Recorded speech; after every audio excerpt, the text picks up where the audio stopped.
All right, welcome to this episode of the Joyful Scaling Podcast. Today, we're talking about relationships, specifically the marriage relationship, and how one extraordinary woman went from poverty and coming from a broken home and a broken marriage to now coaching people on exactly how to reclaim the love, passion, and connection in your marriage, even if you think it's over.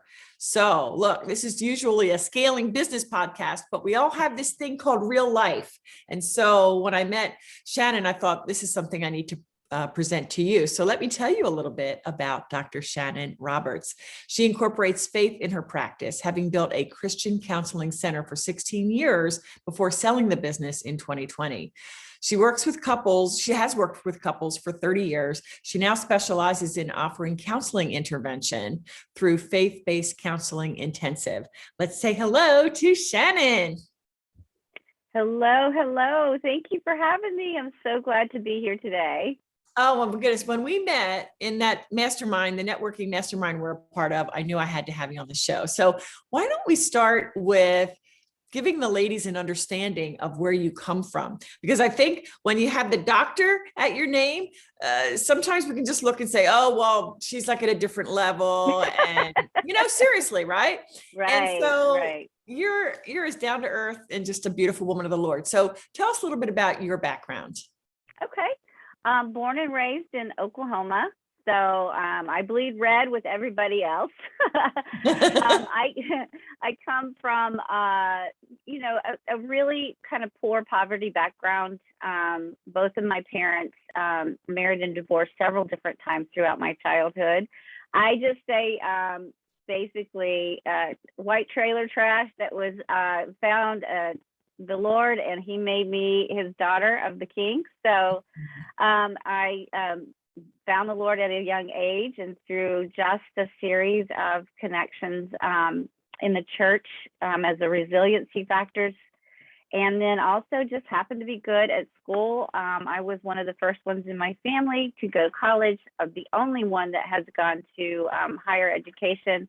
I just saw it as kind of my ticket out of poverty. And then together with the Lord, we just continued the path of finding what was necessary to kind of thrive. So just partnered with him and took the ride. Love it. So, and when we spoke, we realized we have so similar in our backgrounds, like some people, I said about the doctor, same thing with the lawyer. Oh, her daddy must have been a lawyer or something. No, right. My dad was a factory worker. Thank you very much. Yes. I would never have dreamed that I would have gone to law school. So with that, tell us about your 34 years of marriage and what that was like and how that has impacted your business, as it stands today. Yeah, and this is one of the very kind of first times I've been starting to talk more publicly about this personal kind of positioning uniquely in this field. I'm a Christian marriage expert and ex-pastor's wife. How does that blend? I've been working with couples for 30 years, and now I'm a year and a half out from my own personal divorce. So,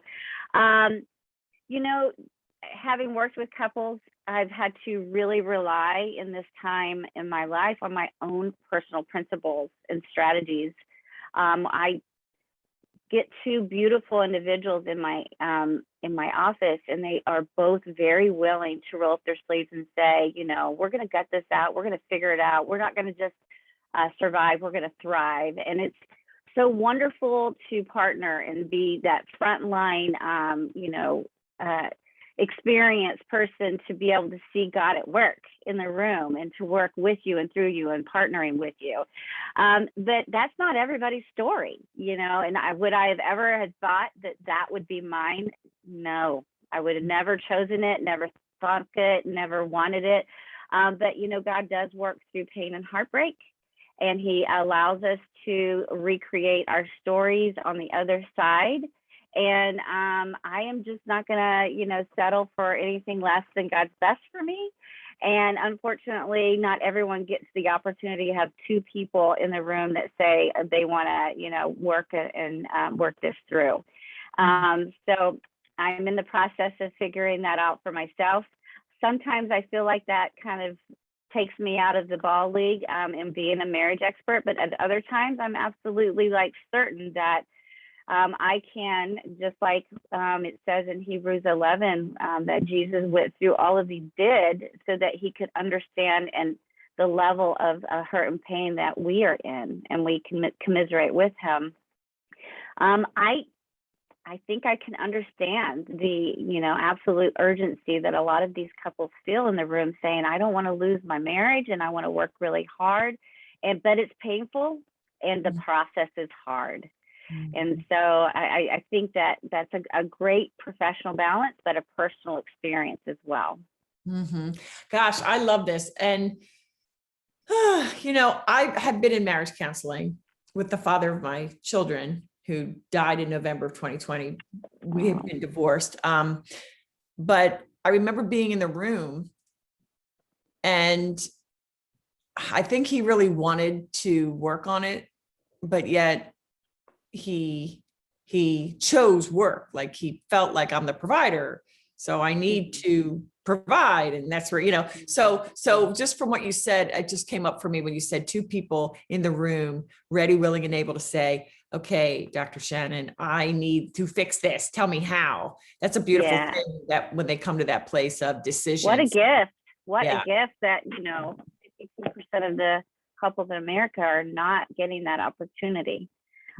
So they have to walk through a very painful process in their life that my whole passion, having come from a broken home, did not ever want or foresee that in my own. But, if you're a seasoned couple therapist, that there are certain situations where couples counseling is really not appropriate. And it's not really spoken about very much in the Christian world. But you can't attach two people that if one of the people are not showing up safe emotionally. So if there's domestic violence, if there's long-term substance abuse and addiction that hasn't been arrested, if there's a current infidelity that is an attachment, violator. And then lastly, if there's underlying mental health that needs to be stabilized. So there are certain conditions that, we really can't, as couples counselors, feel like we can do that good work in that room. Yeah. And, I want to address the pink elephant in the room. Okay. And that is that as Christians, there's a lot of judgment, and we know that God does not call us to judgment, but there's a lot of judgment going around. Let me explain too. When I got divorced, I was very active in my church, and that divorce took years to get there. There was many, many tries to make it work. But at some point, after rivers and oceans of tears and going to God, I felt that it was okay to go. Like, that was the best path for me. And so, but I was also going through Bible study at my church. And so I love to speak, and I love to empower women and talk into them. And, there were people in the church that said, you can't do that. Oh, really? I can't speak to women in the women's Bible study. Why is that? Because you're divorced. Really? So I have no value. So I just wanted to ask you, with just what we talked about earlier, there you are a Christian marriage counselor, and you've been divorced. And so do you feel that pushback? Obviously not from your ideal clients who see you for the value, but from those in the church community or anything like that? I think, and it's a mindset, Judy, and I know that you teach women mindset, and to rely and lean in, that God really never wastes a hurt, and he really is into ministry, reconciliation, and transformation. And I know that you get them there, but having walked through this process myself, I thought that I was going to meet up with a lot more, objections and rejections, and that it really was going to impact, my work in the faith community, or my authority within, the church setting and the referrals that I get from my pastors. But so far, that's been more in my head than not. And I really haven't spoken or with a megaphone. I do not wish to ever do that. These, 34 years with a man. I mean, obviously the last were really not that great, but there were plenty of really sweet, chapters and 3 children. And I am just not going to speak from the mountaintop with a megaphone about him. It's his story. And if he ever feels the need to tell it in any kind of way, it's his story to tell. But God has had my back, and he has gone before me, and he fills me up behind me. But you're right. I'm not saying that there's not going to be a time where I'm not going to have to speak to the doubting masses, that you'd say, well, what can you offer us if you couldn't even offer that to your own, marriage? So I'm sure it's coming. Yeah. And I just want to throw it out there because, I always like to be real. I mean, that can be an issue for some, but see, that's where, like, I believe as I work with my clients, their faith grows. Because yes. I'll call you out on something, just like I want you to call me out on something, just like I'm already calling myself out on things. Like, am I really being faith-filled? And does that faith fuel my business? So in the course of, someone that would stand in judgment against you, it's like, okay, and have you sinned today? Are you, valuable with respect to expertise? Because there's one thing, ladies, if you are listening, why do I believe that at least one woman that's listening is in a marriage that is hurting her? Yeah. It's existing, right? So I just want you to know that, a marriage, for it to work, it really takes 2. It does. And it's hard when it's only one, because the Bible says with the one, the woman, just keep praying is a lot of times what I've heard in sermons and things. But you get to the point where it's like, I couldn't be the full Christian woman that I felt called to be. Absolutely. No one can walk that path and, tell when to say when, or if to say when. Obviously, bringing wise, mentors, counselors, coaches around, help them vet out what those choices are and decisions. But I know for a time, Christian women, it's because this format's for Christian women, but there are Christian men as well. But Christian women can sustain that path for a long time, especially if they're deeply rooted in their faith, and God can sustain them and carry them. But at some certain time, you're right, it takes 2.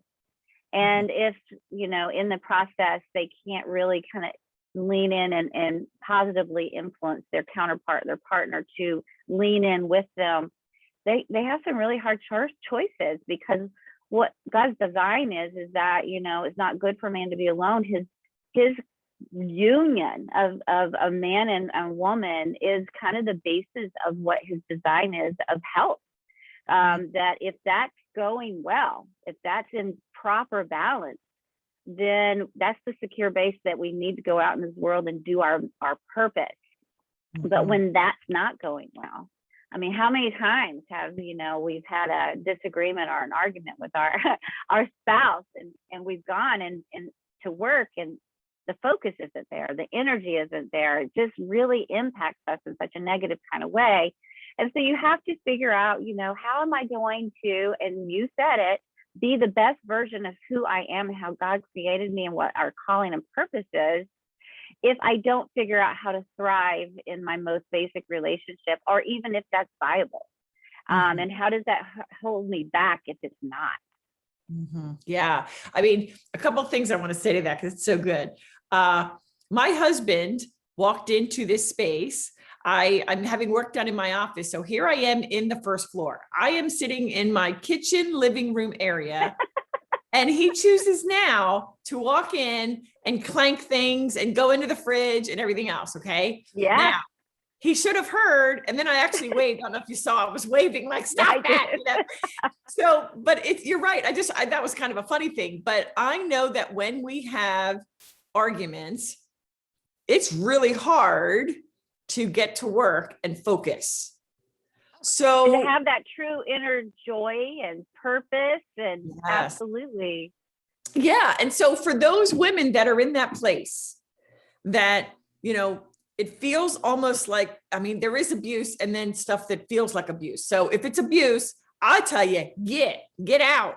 I mean, because that was me. Okay. God does not want you to be beat. Okay. Mentally, physically, emotionally, anyway. That's Judy, Learn how to set non-counselor. healthy Okay. boundaries, whatever those are for you, healthy boundaries, right? Okay, excellent. So, but for that woman that's in that space and she is really committed to her business but she has this kind of the marriage almost like a ball and chain where it's like it's holding her back. What advice do you have for her, Shanon, to kind of maybe compartmentalize to do what she needs to do? I don't know. What would be your thoughts on that? Working with women in that kind of space always, I mean, this is where you have to reach really deep. Yes, there's ways and approaches that you can set emotional boundaries and emotional detachment and healthy physical boundaries if necessary. But boy, howdy, we can take such hits on our self-esteem, and we do it to ourselves, much less whatever messages we may be getting from our partner, that sometimes can, reset our mindset and reset our energy levels in our bodies and reset what we even doubt our calling and purpose, in that poverty mindset or imposter syndromes that we get. That is so easy to get in and of ourselves, much less if we're getting a negative message at home. And so learning how to, set those emotional boundaries, those mental boundaries, sometimes even physical boundaries, is really appropriate. And so working with coaches and counselors, obviously, to do that can help. But boy, this is where you also have to land so deep and so rooted in your faith that Heavenly Father, that one that sets who you are and your purpose and your meaning and your identity, he gets to be the one that whispers in your ear every day and gives you exactly what you need to set your feet on the floor and your compass due north. And he gets the one that resets the mindset and the stories you tell yourself in your head about yourself, to be able to have you go out and thrive and to be able to go out and fulfill your purpose. Because if we look at all of the stories of the people in the Bible, listen, they aren't perfect. They definitely didn't have perfect relationships. They didn't have always the perfect family background to boost them up. But boy, God said, that's where I shine, right? This is where God shows up and says, I love doing hard, impossible things, or to use the most ridiculous person in the ridiculous story to accomplish a path, because that's where I get my glory and you get to brag on me. You're right. So that's where you reach really deep, and have to do the really hard internal spiritual work to not listen to those other voices, but to be able to listen to your Heavenly Father's voice each day. So good. So good. And so let's land there for just a moment, the internal work, because I'm very transparent. And I say, I've been an entrepreneur since 2003. And it was in the last 3 years that mindset finally hit, that it wasn't kind of a nice little fluffy thing. Like, actually, that is the source of success. And it was funny because I thought, well, all my life, I was always at the top of every class I did. I was always really great at what I did, like in the law and just the different things. I just was always good. And I didn't have to say to myself, you can do this, because I just already knew I could, if that makes sense. So, but for an entrepreneur thing, I really believe that it's the internal work that too many don't even realize, or if they do realize it, they turn a blind eye to it, that's where the work begins. So I'd love you, especially given your background, to take us a little deeper. You are faith-based, and so as you were growing your business, maybe that would be a great thing, however you want to couch it. But this idea of internal work, what do you mean by that, and why is that so important? Great question. So interesting enough, I mean, during my, selling my company, and I was transitioning more, because I had like 12 to 15 counselors that worked for me. I just didn't want to do the brick and mortar. I didn't want to do the overhead. I didn't want to do management of employees any longer. But I wanted just to do this solo entrepreneur, really putting the gas pedal on the program that I wrote for marriages and in the format of 2-day intensive and online programming. at the very same time that I'm going through divorce. So it's like, Lord is so funny, you know, thank you for that. But so can you imagine? Yeah. Can you imagine getting up every single day, having to remind myself that, yep, this is the reality I have. This is it. And putting my feet on the floor, going and sitting with couples that are in crisis, seeing God show up and put oxygen into their obedience and efforts, and seeing them rise to the next level, and writing the curriculum, encouraging couples that they could get there. And here I am meeting with divorce attorneys. It's comical in the way that if I didn't do that reset every morning where I got alone with the Lord, and I found it is written that I could, you know, rely on, stand on, reset my heart, that he had me, right? He had me. He doesn't know. I still don't know the whys, but that's okay. I quit asking those questions. I might not know this side of heaven, the whys. It might not be any of my business, because that's what trust and faith is. But I kept on saying, okay, but what now? What now, Lord, are you asking me to do? And he just said, just collect enough of my manna today, my glory, to get you through today. Wow. And so I sat in that chair every single morning until I got into a place of surrender and acceptance that this is his story. I mean, we don't get to pick our stories. We don't get to pick everything in life that happens. We get to pick how we go through it, and who we go through it with. So I narrowed my circle of friends. I narrowed my circle of, you know, activities, and I made sure that I had to set that reframe in my mind every day. And so if a thought came in, and here you wanted some core basics, here we go. And this is, like I said, I had to rely on my own core counseling principles, teaching people how to reframe their thoughts, catch their thoughts, reframe their thoughts, and renew their thoughts. Just like it says scripturally that, you know, as a man thinks, so he is, because our thoughts impact our emotions, and our emotions influence our behavior. And so if we don't like how we're thinking, how we're feeling or acting, then we have to go back and really identify the thought process that drove that. And if we look at that thought, if we catch that thought, and we ask these 4 questions, is that thought true? Is that thought helpful to me? Does that thought really line up with who I am morally, ethically, and spiritually? Is there a competing principle that goes against that, right? And then lastly, is there, if I get a no on any of those, it's not true, or it's not helpful to me, or it doesn't line up with my core belief set, then the last question is there another perspective? Another perspective that's more truthful, more helpful, more along my belief sets. And when the Bible says we have the opportunity to challenge those thoughts and renew our minds, and that whatever's good, whatever's pure, whatever's, think on these things. Yes. Philippians 4:8. Yes, ma'am. That's right. That's right. So that's the inner work. And it's tough work, because guess what? When you sit in your thoughts and you identify them, it sometimes drops you into angst or depression or sadness. And not to be afraid of those places, but doing the work to not stay in those places. Right. I love that. Okay, let's do a real life example now for entrepreneurship. Okay.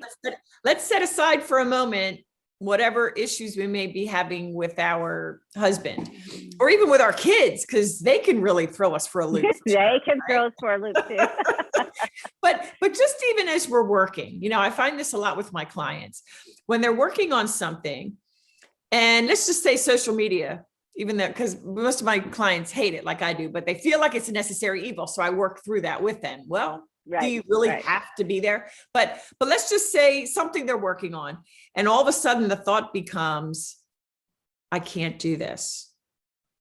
Like, that's a thought. I can't do this. And I say, anytime you say I can't or I don't know, to me, it's a lie. It has to be a lie, because God said he would equip us, right? He promised to equip us to our calling. So I guess for the woman who today, maybe coming up later today, or maybe earlier today, she's like, wow, I had that thought, I should quit, or I can't do this, or it's too hard. Let's just take through each of those questions, and or however you want to do it, Shanon. Yeah. But it's a practically, how do I process this to do this important inner work? So let me lean into that. I can't do this. And I'm sure there's always a because after that, right? That we gain evidence that tell us we can't, right? So I don't know, Judy. I mean, sometimes when yours creep up, I can't do this. What is your because? I can't do this because, a big one is there's not enough time in a day, right? And not enough time in the day. Okay, I love it. Yes, I have that same culprit in my head, right? It All pops right. up. Yes, it does. All right. So, here we go, Judy. Is that really true? Is there ever evidence otherwise that's not always true? Right. I mean, everybody has 24 hours. So I know I get to determine how I spend that 24 hours. So that's not true. Time's not an issue.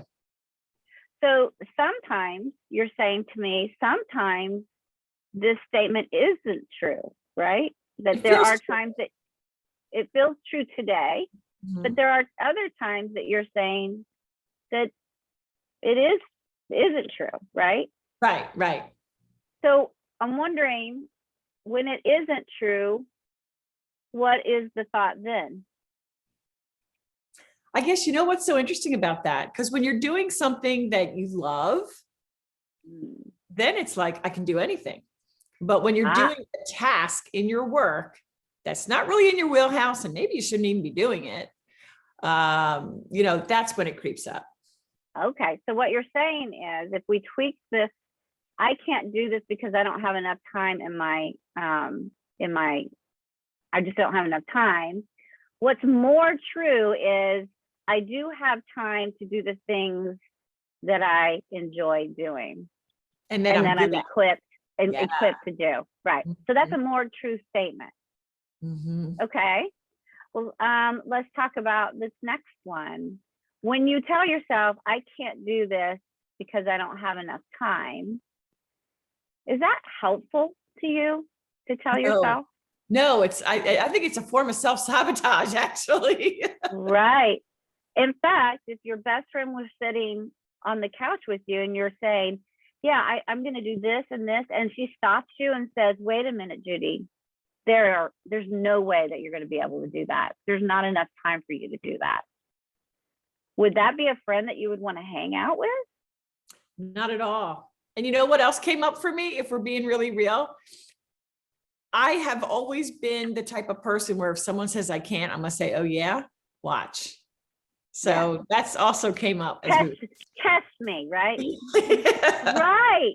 So sometimes we are not our own best friends. We really don't say the encouraging things that, are necessary to be friendly to ourselves. So if it's not helpful, how would you tweak that statement to be a little bit more helpful to you, a little bit more friendly? Okay. What would that look like? Well, I don't know, because I don't allow myself to say I can't. I say I can, and then I make something real that I can believe in. You know what I mean? Well, if we're going to build on that last statement, okay. I can have the time to do the things that bring me joy and that use my purpose. Okay. The other things I can... delegate. There you go. I'll delegate the things I don't have the kind of time to do. Okay. I like that. We switched can't to delegate. It's still an action verb. Yeah. Okay. All right, so let's move on to the next question. I can't do this because I don't have time. Well, is there anything in your core beliefs that morally, ethically, spiritually, scripturally that compete with that thought? Yes, ma'am. Where Tell me God's about that. promise, where God promises that he will equip us to do everything we need to do. So maybe that task I say I can't do because there's not enough time is something that I shouldn't be doing, that I needn't do. Maybe. There we go. I love that. So God equips us to do the things that we can't always do in our own strength. And Yes. if it's not, then maybe it's his guidance, right? Is that what I heard you say? Yeah, for sure. I mean, if it's something I really can't do or think that I can't do, maybe it's because it's something that I shouldn't have on my plate to begin with. All right. And then lastly, if I've gotten a no on whether it's all true, and I've gotten a no on it's not helpful, and I've gotten a no because it doesn't line up with my core belief set, then is there another alternative perspective that we can kind of grasp? And so based on all those statements, I'm sorry, go ahead, Debbie. I was going to say what you said, basically, what we've already been kind of talking about and bringing that around home, that either it should be delegated or, just focus on the tasks you're really great at and let the others go, and don't be such a control freak, because that's an issue for me as well. Awesome. So tell me, once you reframe those thoughts and you said those new kind of reframe thoughts out loud, did you feel a shift in the kind of the energy level in your body? Absolutely. Yeah. And that's the internal work, right? That we get to, no one else gets to set that tone of our mindset and how we believe and what we believe in ourselves.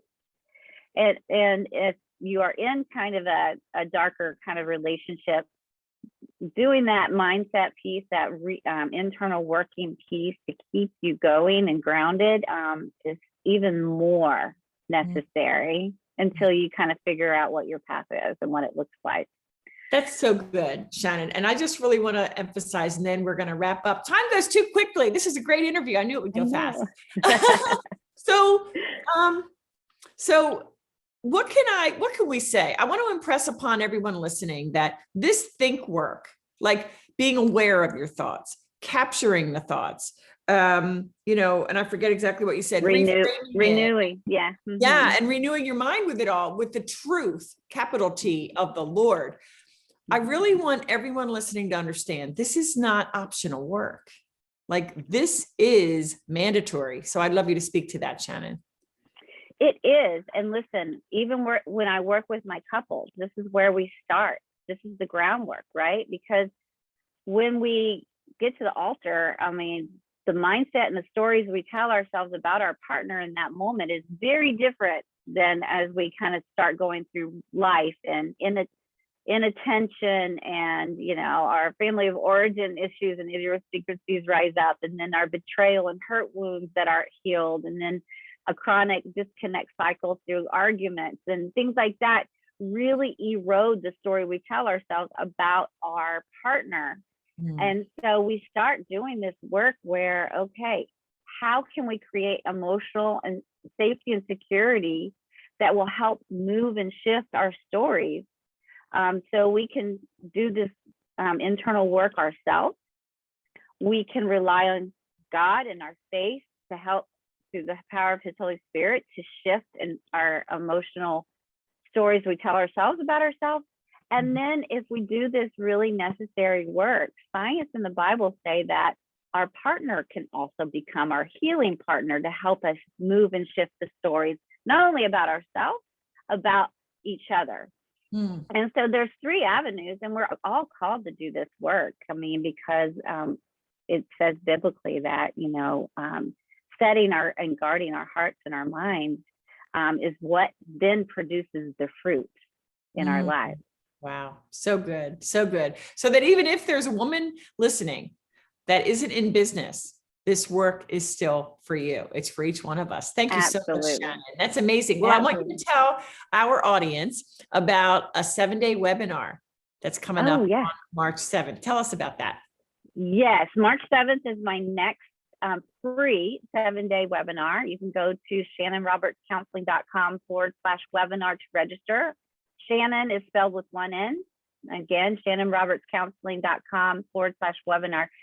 7 days, 1 hour each evening. I am going to help you move your most important relationship from conflict to reigniting romance, from survival to thrival. And we want it to be everything that God designed it to be. And we're giving you the nuts and bolts of how you get there. And guess what? It starts with rewriting the stories we tell ourselves in our minds about our partners. So this is a little bit of the core work that previews of that, whether we're setting our mindset in business or setting our mindset interpersonally in the world, but also resetting our mindset in our marriages.